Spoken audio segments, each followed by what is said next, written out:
জুয়ে পুৰা খুন হৈ জিলিকিছে ৰাজ্যৰ জীয়ৰী চিকিৎসক হল চাহ বাগানৰ শ্ৰমিকৰ কন্যা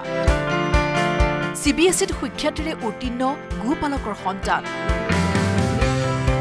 সদ্য ঘোষিত CBSEৰ উচ্চতৰ মাধ্যমিক পৰীক্ষাত 88.6 আৰু 88% নম্বৰেৰে সুখ্যাতি অৰ্জন কৰে জাগিৰোডৰ আমলিঘাটৰ মন্দিৰা বড়ো আৰু পদ্মা ভৰালীয়ে সফলতাৰে উত্তীৰ্ণ হোৱা দুইগৰাকী ছাত্ৰীক মন্ত্ৰী পীয়ুষ হাজৰিকাই নিজাববীয়াকৈ প্ৰদান কৰিলে একোটাকৈ লেপটপ বৃহত্তৰ আমলিঘাট অঞ্চলৰ গোপালকসকলৰ সন্তানৰ মাজত শৈক্ষিক পৰিৱেশ গঢ়ি তোলাৰ প্ৰয়াসেৰে বিশেষ পদক্ষেপ গ্ৰহণ কৰিছে মন্ত্ৰী পীয়ুষ হাজৰিকাই এটা অনুৰোধ কৰিছো তোমালোকে খুব ভালদৰে পঢ়া ডাঙৰ মানুহ হোৱা ভালদৰে পঢ়িলেহে ডাঙৰ মানুহ হ'ব পাৰিবা নহলে আমাৰ ডাঙৰ মানুহৰ ৰাস্তা ৰুদ্ধ ডাঙৰ মানুহ মানে অকল টকা পইচা হোৱাৰ কথা কোৱা নাই ডাঙৰ মানুহ মানে সামাজিকভাৱে প্ৰতিষ্ঠিত ঘৰখনক ভাল পোৱা সমাজক ভাল পোৱা ফিনান্সিয়েলি প্ৰতিষ্ঠিত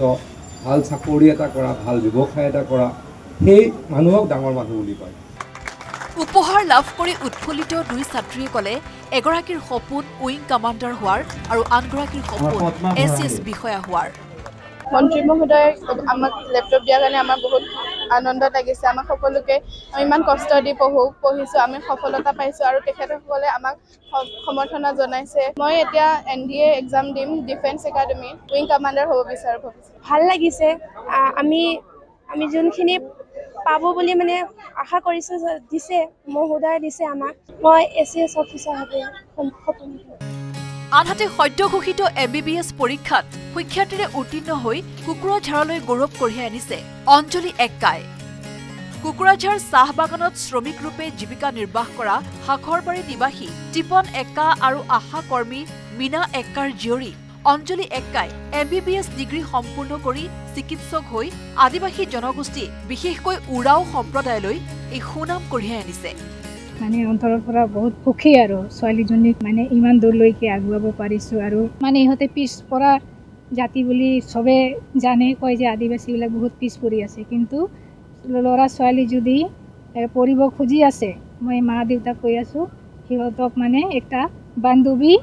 হৈ যাওক ল'ৰা ছোৱালীৰ কাৰণে বান্ধৱী হৈ সিহঁতক মানে আগুৱাই লৈ যোৱাৰ কাৰণে চেষ্টা কৰক নেকি ইফালে কন্যাৰ সাফল্যত আবেগিক এগৰাকী মাতৃ জীৱন যুঁজৰ দুখ কষ্টৰ মাজতে CBSEৰ দ্বাদশ শ্ৰেণীৰ পৰীক্ষাৰ কলা শাখাৰ ফলাফলত শিৱসাগৰৰ আমোলাপট্টিৰ নিকিতা দাসে 95% নম্বৰ লৈ সুখ্যাতিৰে উত্তীৰ্ণ হৈছে পিতৃহীন ছাত্ৰীগৰাকীক মাতৃ কাকলি দাসে আনৰ দোকানত সেলছমেনৰ কাম কৰি অতি কষ্টৰে আগুৱাই নিছে নিকিতাৰ এই সাফল্যত আনন্দিত সকলো বহুত বেছি মানে আনন্দিত হৈছো মই ইমানখিনি ভবা নাছিলো পাম বুলি পালো আৰু তাৰ পিছত মানে সকলো মোৰ যিখিনি মানে কষ্ট ফল মাক দিব বিচাৰি মানে কি কম আৰু তাইকে বহুত শুভেচ্ছা জনাইছো আৰু মোৰ ফালৰ পৰা মাক হিচাপে আৰু যিখিনি কষ্ট মই কৰিলো আজি ইমান বছৰ দোকান এখনত আজি 16 বছৰে কৰ্ম কৰি মই মোৰ ছোৱালীজনী ইমানখিনি মই আগুৱাই নিব পাৰিলো তাকে ভগৱানৰ আশীৰ্বাদ ৰাইজৰ আশীৰ্বাদ আৰু স্কুলৰ শিক্ষক-শিক্ষয়িত্ৰীহঁতৰ আশীৰ্বাদ আৰু তাইও বহুত কষ্ট কৰিলে আনহাতে CBSEৰ চূড়ান্ত পৰীক্ষাত 96.8% নম্বৰ লাভ কৰি গোৱালপাৰালৈ গৌৰৱ কঢ়িয়াই আনিলে খ্যাতি টুৰিয়ে গোৱালপাৰাৰ দুধনৈৰ সেইণ্ট পিটাৰ্ছ নেশ্যনেল একাডেমীৰ ছাত্ৰীগৰাকীৰ এই সাফল্যত গৌৰৱান্বিত পিতৃ-মাতৃ ওচৰ চুবুৰীয়া